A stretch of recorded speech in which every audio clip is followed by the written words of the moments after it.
And this is race 57. This is the Wyfold Challenge Cup. Henley Rowing Club, as you can see on the bark side. Worcester.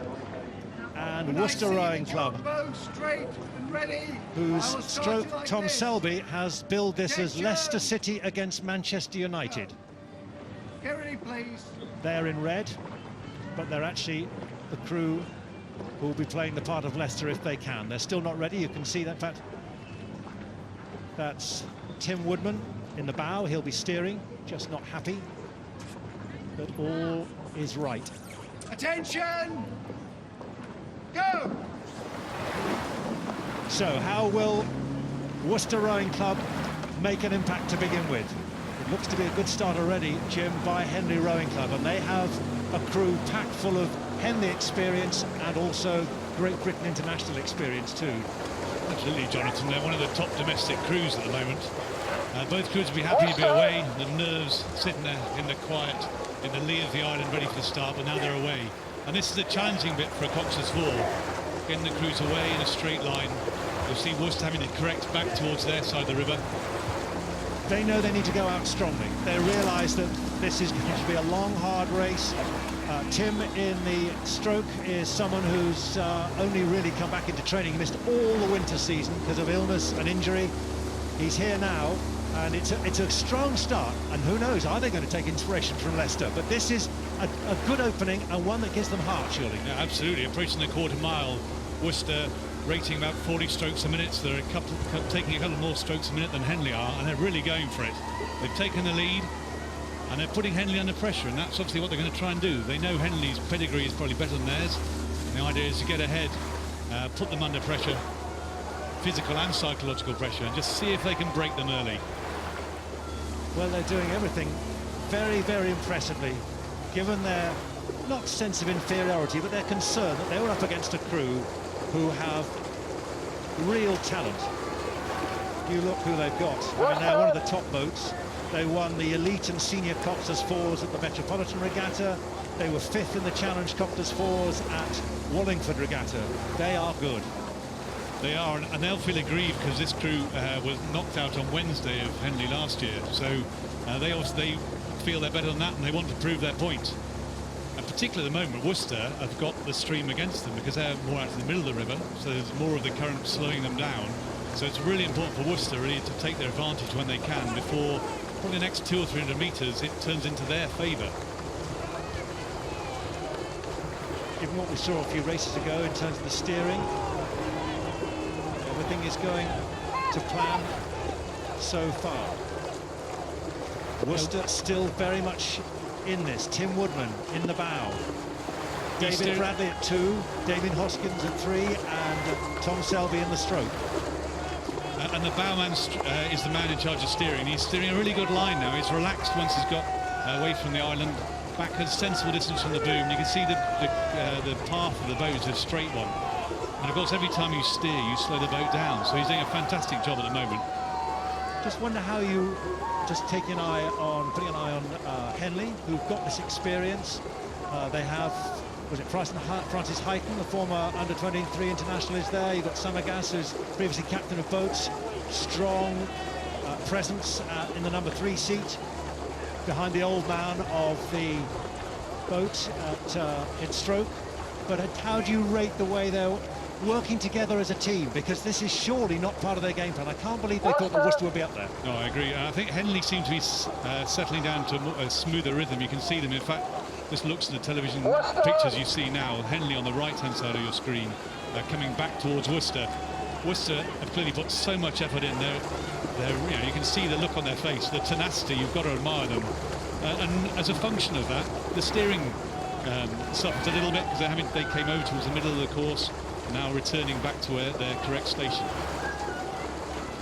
It's always instructive, but never necessarily conclusive to analyse the facial expressions. Some people row as if they're in pain all the time. Yeah. Others row as if it's just a little afternoon stroll, even though they're going for gold in the Olympic finals. But one has to say that for the stroke of the Worcester crew, Tom Selby, he's looked in pain from the off, but he's still there with those red colours. They're doing the job, and they are still just in the lead, and we're now getting to the sharp end. Well, I totally agree. I mean, this race has turned out into a fantastic race. Worcester taking a couple more strokes a minute than Henley, and they're not giving in. And it really started to hurt about now. Their legs will be burning with the lactic acid, the lungs hurting as well.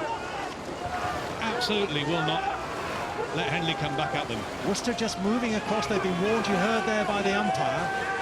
And Henley are quite close to those booms, and we've seen issues already throughout this first day of Henley for crews which get too close to the booms, or worse, into the island, as we saw earlier on. But still, Worcester have dug deep. They've found something else, and if they are taking inspiration from Leicester City, they are at the moment realising their dream. Clearly, as we can see, there's still some way to go, but this is far greater challenge to Henley than they can surely have imagined, and this is far better than Worcester Dreadful. I know that because I talked to them, and they didn't really believe, I don't think.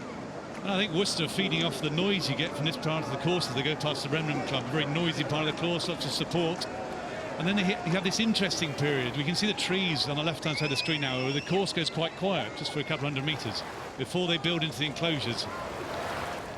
And Henley, the bowman and the Henley crew probably has a slightly harder job too, because he rows on the other side of the booms. To keep your course straight is a hard one. If the boom's at the end of the blade, the side you're rowing on, it makes following them a little bit easier. Tom Selby's expression at stroke is getting more and more pained. By contrast, he still looks, the Henley crew still looks the calmer. Francis Heighton there in the bow seat, just looking across. You can see they're still not so much neck and neck, but there's still little to choose. Another look there. Can Worcester hang on? Well, they are. This isn't going to script at all. What a superb race as you come into the regatta enclosure. Look at that, it's not quite bow ball to bow ball, but there's little to choose between. This is magnificent. Are Worcester starting to flag? Are we now seeing Henley starting to pull and drive towards the line as we get towards the enclosures? They've been down the course taking a few more strokes than Henley, so it's really going to be hurting them now. But they've got a lovely long stroke. Worcester being told again once more, warned by the umpire. They're looking for that streamer now. As you say, they're moving, and any indication, any slight steering move will slow the boat down, and that will give another chance to Henley to come again. The Henley will know this course. It's their home water. They'll have practiced umpteen times on this course, and Worcester it's not. They were on the 7. And it does Worcester. I think it looks to start to take its toll now. It's just a little bit ragged as they wind it up towards the finish. Henley looking at a slightly longer and smoother stroke. Tom Selby, I don't think in the stroke seat for Worcester, cannot wait to see the finish, but by the looks of it, Henley have come through and broken the back of them. They did so well, at least 3/4 of this mile and 550-yard course, they did it, but Henley have done it. Henley have come through. They're going past those green deck chairs, which hopefully the sun will be out tomorrow and the rest of the week, but Henley have done themselves proud. They stayed true to what they knew they had to do. They knew the game plan. Worcester rather ripped it up for the first 3/4 of this course, but they've come through. And as Francis Heighton turns to look round, he can see the line. They cross it now, and they have won this Wyfold Challenge Cup match against Worcester Rowing Club. They have far from being disgraced. They have been fantastic competitors. No wonder they're exhausted. Brilliant, brilliant performance. Sadly not greeted by victory. Yeah, just a superb race. I mean, Worcester did so very well. Just such tenacity and determination not to let Henley bully them during the race. And there's that last 200 or 300 metres that Henley's class showed. How brutal